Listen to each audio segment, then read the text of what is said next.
dans l'hypersensibilité, qui est donc une caractéristique de Raphaël. Elle est artiste et hypersensible, donc elle perçoit les choses avec une très grande intensité.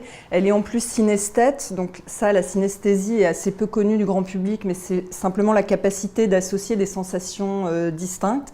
Je ne vais pas dire que j'en souffre, ce n'est pas une pathologie, mais la synesthésie, c'est par exemple un musicien qui va voir des couleurs. Voilà. Donc moi, quand j'écris, j'entends de la musique. Voilà. Et donc j'ai voulu aussi expliquer ça dans le roman. Et Raphaël, quand elle peint, elle entend de la musique. Et du coup, ça peut être par moments assez perturbant quand on ne comprend pas ce qui se passe. Et moi, je le vois au cabinet parce que je travaille avec beaucoup d'hypersensibles.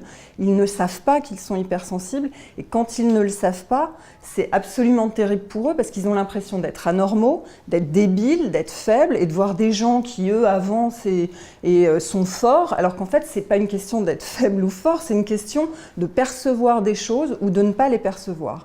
Et le travail, c'est vraiment de comprendre que l'hypersensibilité est une richesse extraordinaire, que c'est un don. C'est comme un violoniste, s'il a le violon et qu'il ne sait pas en jouer, il va sortir des notes qui vont nous faire mal aux oreilles.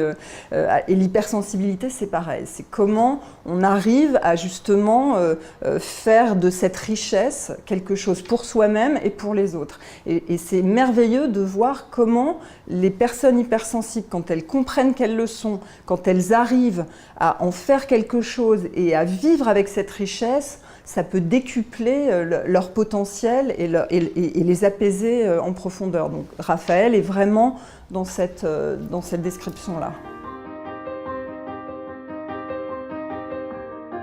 C'est un livre qui parle aussi d'amour. Mon héroïne Raphaël, qui a vécu des relations très douloureuses avec son père, puis avec d'autres hommes qu'elle a connus, est blessée, ne voulait plus aimer. Et là, ça raconte aussi ce qu'est faire une vraie rencontre.